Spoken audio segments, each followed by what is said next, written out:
Hyderabad MP Asaduddin ఓవైసీని Congress Jubilee Hills अभ्यर्थी नवीन यादव कल सर माట్లాడే प्रयत्न చేద్దాం सर दो दिन में फाइनल कर दूं बोले अब नवीन यादव से मिले नवीन यादव को सपोर्ट कर रहे हैं या आप कैंडिडेट है पार्टी ये फैसला करी है डिसीजन लिए है पार्टी के हमारे तमाम बड़े लोगों से एमएलए से और जुबली हिल्स के सीनियर लीडर्स और वहाँ के कॉरपोरेटर और शरीफ साहब की फैमिली हमारे जो लेट कॉरपोरेटर है हम लोग डिसाइड ये करें क्योंकि ये बाई इलेक्शन है और इस कांग्रेस गवर्नमेंट रेवंत रेड्डी गवर्नमेंट को अभी 3 साल बाकी है और हमारा मानना ये है कि 10 साल जो बीआरएस के कैंडिडेट को मौका मिला उनका सीएम था इस कॉन्स्टिट्यूंसी को डेवलप नहीं कर सके और ये इस कॉन्स्टिट्यूंसी में 3,58,870 वोट यानी 3,98,785 के करीब वोटर्स है। हाँ, तो यहाँ पर डेवलपमेंट ज़रूरी है और जुबली हिल्स में डेवलपमेंट के लिए क्योंकि अब ये बाई इलेक्शन है ये रिज़ल्ट की वजह से तो कोई गवर्नमेंट गिरने वाली नहीं ना गवर्नमेंट बनने वाली है और 10 साल यहाँ की जनता ने बीआरएस कैंडिडेट को मौका दिया वो कंप्लीट फेलियर साबित हुए और दूसरी बात यह है कि ये बाई इलेक्शन नहीं होता था अगर बीआरएस लीडरशिप उनके लेट एमएलए को टिकट नहीं देती क्योंकि 2023 में वो बीमार थे सब जानते थे मगर उसके बावजूद भी आप उनको टिकट दिए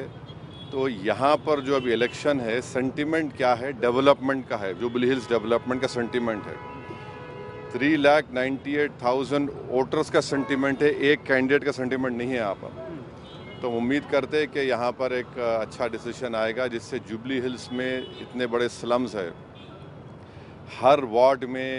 civic communities sewerage line storm water drain anganwadi centres hospital ख़बरस्तान की ज़रूरत है तो मैं समझता हूँ कि ये एक अच्छा मौका है इस कॉन्स्टिट्यूंसी को डेवलप करने का क्योंकि 3 साल अभी है इस गवर्नमेंट का ये बाई इलेक्शन है बीआरएस तो बिल्कुल नाकाम साबित हुई 10 इयर्स में और उन्हीं के पार्टी के कई लोगों को दबाया गया और उनको मजबूर किया गया कॉन्स्टिट्यूंसी छोड़ने के लिए तो हमारा एमआईएम पार्टी इस इलेक्शन में हिस्सा नहीं लेगी बीआरएस यहाँ पर जुबली हिल्स के डेवलपमेंट के लिए हम उम्मीद करते हैं कि एक अच्छे कैंडिडेट को सपोर्ट करेंगे। आप कैंपेन करेंगे सर जुबली हिल्स में? नहीं मैं कैंपेन नहीं करूँगा हम पार्टी का डिसीजन है यह है कि जुबली हिल्स कॉन्स्टिट्यूंसी के डेवलपमेंट के लिए यहाँ की जनता को इंसाफ मिले और बीआरएस नाकाम साबित हुई और एक बात यहाँ के वोटर्स को और तेलंगाना के तमाम वोटर्स को बात समझने की ज़रूरत है कि 2023 असेंबली इलेक्शंस में बीआरएस को वोट मिला था 37% वोट विद इन 5 मंथ्स जो पार्लियामेंट का इलेक्शन हुआ उसमें गिर के 15% हो गया। आप अंदाज़ा लगाइए कि कहाँ 15% और कहाँ 37% और पार्लियामेंट सिकंदराबाद पार्लियामेंट कॉन्स्टिट्यूंसी में एक ही असेंबली सेगमेंट था जहाँ पर बीजेपी को लीड नहीं मिली नामपल्ली था जहाँ पर एमआईएम का एमएलए था तो फिर ये क्यों हुआ आप एक पार्लियामेंट सीट नहीं जीत सके और हमको इस बात का अप्रीहेंशन है कि बीआरएस का जो वोट गिर गया है वो बीजेपी को चला गया तो इसलिए भी बहुत ज़रूरी है कि जुबली हिल में यहाँ पर बीजेपी को रोकने के लिए सब लोग मिलकर मेहनत करें सर यहाँ पे डेवलपमेंट के लिए बीजेपी को रोकने के लिए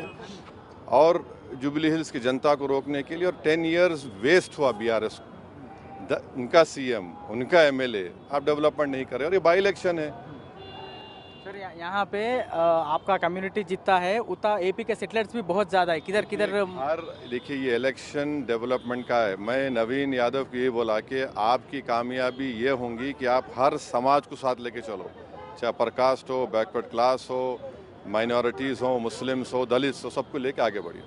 थैंक यू बस चलिए సో చూస్తున్నాం కదా హైదరాబాద్ ఎంపీ అసదుద్దీన్ ఓవైసీ ఎంపీ